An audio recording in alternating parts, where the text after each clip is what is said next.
Nope. Kali ini saya mau bercerita donghua yang berjudul Martial Master. Donghua ini menceritakan seorang master berbakat bernama Qin Chen yang dikhianati sahabat dan kekasihnya. Namun karena ia memiliki sebuah artefak yang dia dapatkan di area terlarang dewa, membuat ingatan Qin Chen berinkarnasi ke seorang anak di keluarga Qin. Oke, langsung aja kita ke pembahasan alur ceritanya. Cerita ini menceritakan seorang master berbakat bernama Qin Chen di daratan pegunungan es yang sedang dikhianati oleh kedua sahabatnya sendiri yang bertitel Nine Heavenly Martial Code.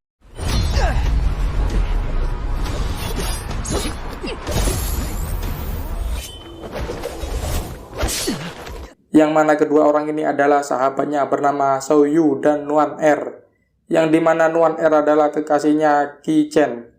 Demi terwujudnya impian Shou Yu membangun kekaisaran Tian Yuan, Nuan Er rela memberi cinta palsunya. Yang lebih parahnya lagi, ternyata Shou Yu dan Nuan Er telah menjalin cinta begitu lama, bahkan sebelum Qin Chen berpacaran dengan Nuan Er. Namun dibalik semua itu, Qin Chen yang mendapatkan sebuah artefak di area terlarang dewa, membuat Shou Yu berambisi untuk merebutnya. Karena Qin Chen terdesak dan hampir mati, secara tak sengaja memicu kekuatan dari artefak tersebut. Artefak itu pun menyala dan terbang dan langsung menghancurkan tebing yang dipijak Qin Chen. Qin Chen pun terjatuh.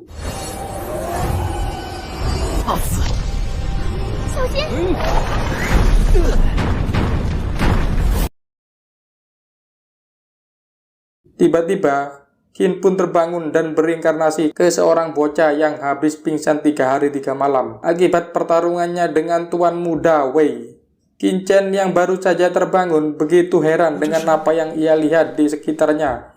Di situ ada seorang ibu-ibu yang ternyata itu adalah ibunya Qin Chen. Qin Chen yang baru saja terbangun tiba-tiba merasakan sakit di bagian kepalanya.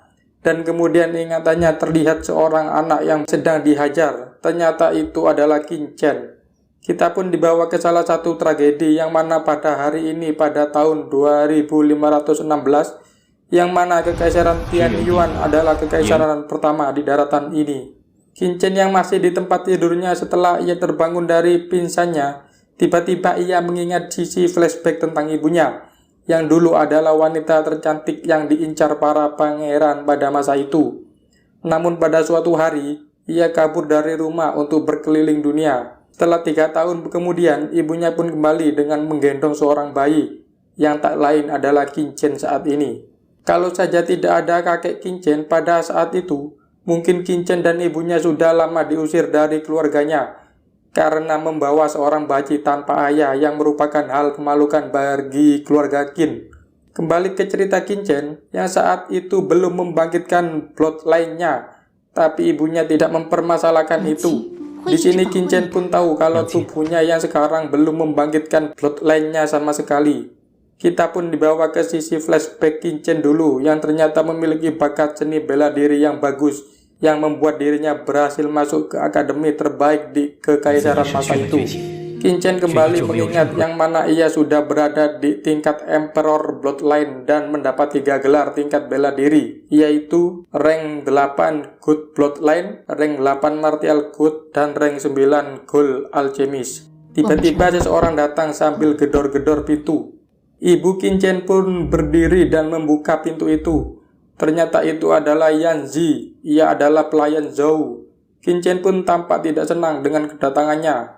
Di sisi lain, Qin Chen mengetahui orang yang mengatur kerajaan saat ini adalah Marquis Anping, pamannya sendiri. BTW, Anping adalah nama provinsi di Heng Shui. Sedangkan Zhou adalah bibi Qin Chen yang suka semena-mena pada orang lain karena kekuasaan suaminya.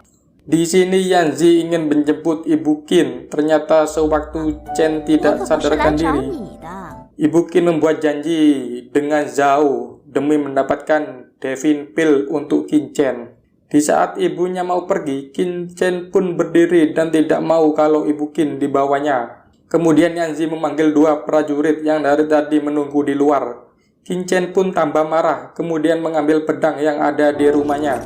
Tiba-tiba Lady Zhou dan Lord Qi datang. Zhao datang dan memarahi Yanzi karena tidak bisa membawa ibu Qin Chen pergi. Zhao kemudian menyindir Qin Chen yang sudah berumur 16 tahun tapi belum membangkitkan bloodline-nya. Tapi Qin Chen marah kepada Zhao karena telah menjodohkan ibunya dengan Lord Qi yang memiliki reputasi buruk dan suka mesum. BTW Lord Qi ini kakaknya Lady Zhao. Namun kemudian Lady Zhao menyuruh prajuritnya untuk membawa ibu Qin dengan paksa. Tapi Qin Chen dengan pedangnya tadi menebas salah satu prajurit tersebut. Orang-orang di situ pada kaget karena dulunya Qin Chen ialah orang yang penakut dan pendiam. Tiba-tiba sekarang menjadi berani dan melawan. Zhao pun menyuruh prajurit satunya untuk membunuh Qin tanpa segan. Tapi karena pedang Qin bukan pedang sembarangan, melainkan tingkat Yellow Rank Sword teknik Q milik keluarga Qin yang terkenal. Lebih tinggi tingkatnya dari pedang prajurit tersebut. Ketika adu pedang, tangan si prajurit pun bergetar karena perbedaan tingkat pedang yang jauh.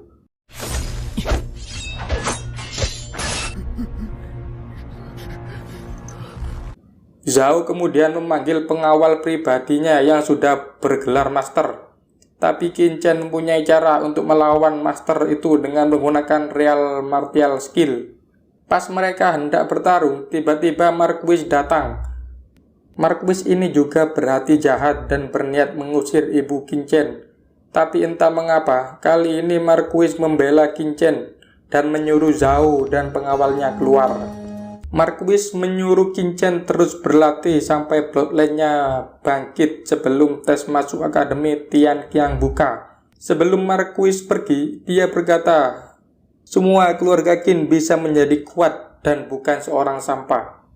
Ternyata Marquis punya cara lain untuk mengusir ibu Qin, yaitu dengan cara menyuruh Qin Chen mendaftar akademi dan kalau dia tidak berhasil, dia akan punya alasan kuat untuk mengusir ibu Qin dan ayah ibu Qin tidak akan bisa berbuat apa-apa. Ketika Marquis pergi, ibunya Qin menjelaskan kalau Marquis ialah orang berhati besi dan sangat ketat soal peraturan dan hukuman.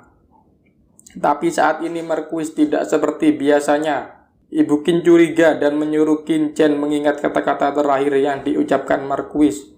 Ibunya Qin tahu di usia 16 tahun untuk membangkitkan bloodline adalah hal yang sulit dan hampir mustahil. Tapi ibu Qin hanya bisa membantu dengan menyemangati Qin Chen. Di ruang keluarga Qin, Marquis datang. Zhao marah karena Marquis tidak menghukum Qin Chen dan mengusirnya. Marquis menjelaskan kalau dia punya cara lain untuk mengusir Qin Chen. Seperti yang saya jelaskan tadi, kalau Qin Chen tidak bisa membangkitkan bloodline-nya, akan dengan mudah untuk Zhao dan Marquis mengusir Qin Chen. Di rumahnya, Qin Chen berpikir bagaimana cara dia untuk bisa membangkitkan bloodline-nya di tubuh barunya ini. Tapi tubuh barunya ini lemah dan sangat sulit baginya untuk berkultivasi ke gelar lamanya, yaitu Emperor. Dengan tubuhnya saat ini, dia akan kesusahan untuk berlatih Nine Star Scroll of Good Emperor, yaitu suatu gulungan teknik kuno yang ia dapatkan di daerah terlarang dewa. Menurut legenda, itu adalah gulungan dari surga dan itu teknik terkuat yang pernah ia dapatkan di kehidupan lamanya. Setelah memasuki daerah terlarang, pemikiran Qin Chen berubah. Yang dulunya ia berpikir Martial Good Realm Rang 9 adalah tingkatan tertinggi. Tapi setelah memasuki daerah terlarang itu, ia tahu kalau masih ada tingkatan lagi di atas Martial Good tersebut. Oh ya, buat kalian yang nggak tahu tingkatan-tingkatan bisa lihat di deskripsi video.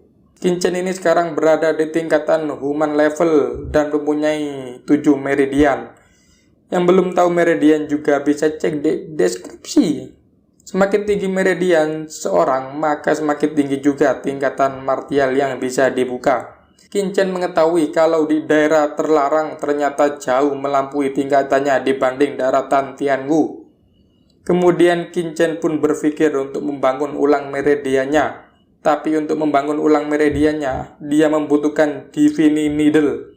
Tapi bahan untuk membuat Divine Needle sangatlah mahal dan dia bisa menemukannya di alchemist, yaitu di Artifact Temple. Artifact Temple adalah sebuah organisasi terkuat di daratan Tianwu yang memiliki sejarah yang sangat panjang. Bahkan kekaisaran terhebat daratan Tianwu harus menghormatinya.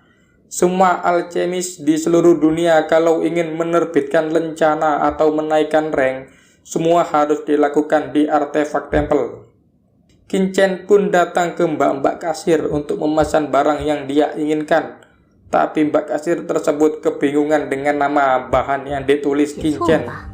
Sekitar 5 tahun bekerja, dia tidak mengenal bahan-bahan yang dituliskan Qin.